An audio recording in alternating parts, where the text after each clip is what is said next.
Shalom, salam sehat untuk kita semua. Bagaimana kabarnya? Ibu harap semuanya dalam keadaan sehat. Baik, pada kesempatan kali ini Ibu akan mengajar mata pelajaran pengendalian persediaan. Sebelumnya, Ibu akan memberitahu bahwa untuk di kelas 10 ini kita akan mempelajari 3 mata pelajaran untuk jurusan teknik logistik. Adapun mata pelajaran tersebut yaitu yang pertama gambar teknik, yang kedua pengendalian persediaan, dan yang ketiga penanganan material dan sikap kerja. Nah, dari antara 3 mata pelajaran tersebut, Ibu akan mengajar 2 mata pelajaran, yaitu pengendalian persediaan dan penanganan material dan sikap kerja. Baik, di sini Ibu Marlina Siahaan akan memulai pelajaran pengendalian persediaan. Nah, adapun kompetensi yang akan kita capai pada kali ini, yang pertama itu pengetahuannya menerapkan penentuan reorder point system. Dari segi keterampilannya, kita menghitung reorder point system.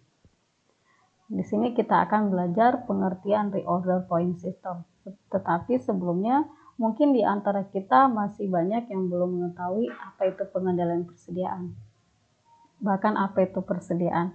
Nah, sekarang kita akan belajar dulu pengertian reorder point system. Nanti pada kesempatan selanjutnya kita akan belajar tentang persediaan. Reorder point adalah sebuah titik di mana sebuah barang yang ada di gudang harus ditambah persediaannya sebelum kehabisan. Nah, sekarang yang menjadi pertanyaannya adalah kapankah waktu yang tepat untuk memesan barang tersebut? Karena kita tidak tahu kapan waktu yang tepat itu akan kita lakukan. Karena perlu mengetahui waktu yang tepat kapan kita akan memesan barang. Karena dan reorder point ini penting kita ketahui, terutama pada perusahaan. Karena kalau kita tidak mengetahui reorder point atau menerapkannya, maka akan timbul masalah. Adapun masalah yang timbul yaitu yang pertama, stok barang menipis padahal permintaan tinggi. Nah, ini perlu kita antisipasi. Ketika barang kita menipis, kita tidak tahu kalau permintaan itu akan tinggi. Hal ini mungkin bisa terjadi pada situasi-situasi hari perayaan besar keagamaan, kemudian mungkin terjadinya sesuatu hal yang kita tidak bisa prediksi sebelumnya. Kemudian yang kedua, stok barang sangat melimpah padahal permintaan minim. Nah, ini juga perlu kita antisipasi karena jangan sampai barang yang ada pada kita yang di gudang sangat banyak tetapi permintaan itu akan minim terjadi. Nah, itu sangat membahayakan, bahkan merugikan kalau hal ini sampai terjadi. Nah, ini perlu kita antisipasi agar kedua masalah ini jangan terjadi. Nah, karena yang akan terjadi bisa mengakibatkan kerugian pada perusahaan kita. Kemudian, adapun cara menghitung reorder point, ada 3 cara yang akan kita gunakan di sini, yaitu kita akan belajar yang pertama, lead time demand. Nah, lead time demand ini nanti akan dibagi menjadi 2 juga. Kita akan sebelumnya kita akan belajar dulu apa itu lead time. Lead time itu adalah jeda waktu antara pemesanan sampai barang tersebut sampai di tangan Anda. Nah, itu lead time. Sedangkan lead time demand adalah perkiraan jumlah permintaan selama jeda waktu tersebut. Jadi bisa dibedakan ya, lead time dengan lead time demand. Bisa dibedakan. Ibu ulangi, lead time itu adalah jeda waktu. Jadi jeda waktunya yang akan kita inikan. Jeda waktu apa? Yaitu jeda waktu antara pemesanan sampai barang tersebut sampai di tangan kita, di tangan Anda. Jadi kita harus perkirakan jeda waktunya. Jadi di sini adalah yang diperhatikan jeda waktunya antara pemesanan sampai barang tersebut sampai di tangan kita. Jadi jeda waktunya itu antara pemesanan sampai barang tersebut sampai di tangan Anda. Nah, itu lead time. Kemudian lead time demand itu adalah perkiraan jumlah permintaan selama jeda waktu tersebut. Jadi bisa dibedakan ya. Tadi kalau lead time itu adalah jeda waktu antara pemesanan sampai barang tersebut sampai di tangan kita. Jadi jeda waktunya yang akan kita perhatikan. Kemudian lead time demand itu adalah perkiraan jumlah permintaan selama jeda waktu tersebut. Jadi ketika kita memesan barang tersebut, perkiraan jumlah permintaan selama jeda waktu tersebut itu berapa? Itu kita perlu perkirakan. Jadi jangan sampai kita memesan barang, misalnya sekitar mungkin barang itu berapa hari kemudian baru akan sampai di tangan kita, sedangkan permintaan di antara jeda waktu tersebut sangat meningkat. Itu perlu kita antisipasi. Jadi bisa dibedakan antara lead time dengan lead time demand. Kita ulangi, lead time itu adalah jeda waktu antara pemesanan sampai barang tersebut sampai di tangan Anda. Sedangkan lead time demand adalah perkiraan jumlah permintaan selama jeda waktu tersebut. Jadi misalnya contohnya seperti ini. Jadi ketika kita ingin memasok tas dari Amerika, tas yang bermerek seperti itu. Jadi ketika kita ingin pesan hari ini dengan jumlah 1000 buah tas. Jumlah itu bukan jumlah sedikit ya.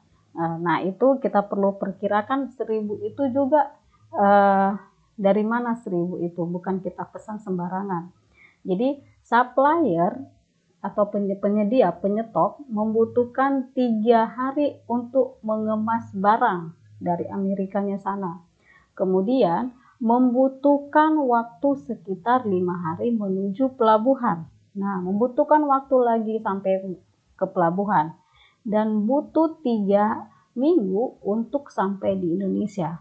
Kemudian belum sampai di situ saja.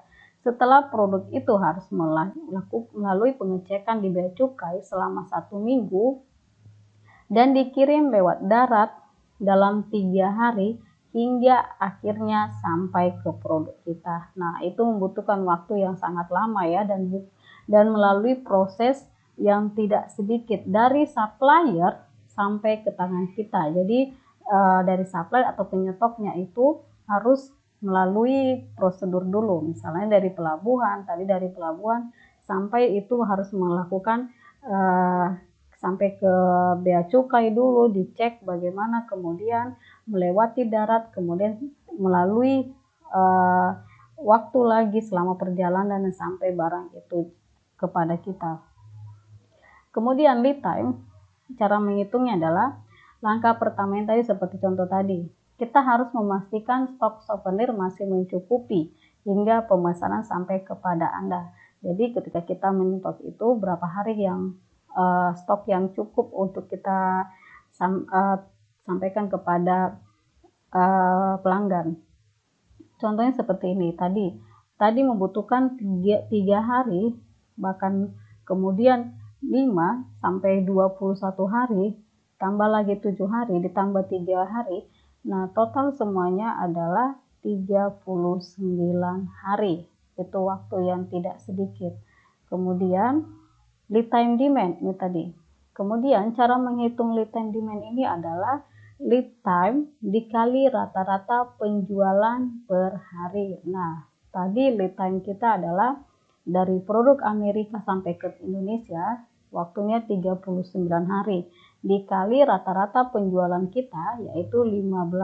Jadi dikalikan aja, jadi total semuanya adalah 585 tas. Jadi stok yang harus kita inikan adalah 585 tas.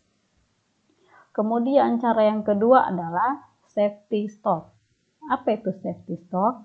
Safety stock adalah jumlah barang untuk mengantisipasi kemungkinan terburuk. Kemungkinan buruk yang bisa terjadi diantaranya adalah jumlah permintaan yang tiba-tiba melonjak tajam atau pengiriman barang yang terlalu lama, sehingga rawan membuat Anda kehabisan produk. Nah, ini perlu kita antisipasi bagaimana kemungkinan-kemungkinan terburuk itu terjadi, karena kita tidak tahu apa yang akan terjadi dari segi cuaca, mungkin dari persediaannya. Itu yang harus perlu kita antisipasi bagaimana supaya produk kita tidak kehabisan. Nah, cara menghitungnya itu adalah kita ada rumusnya, yaitu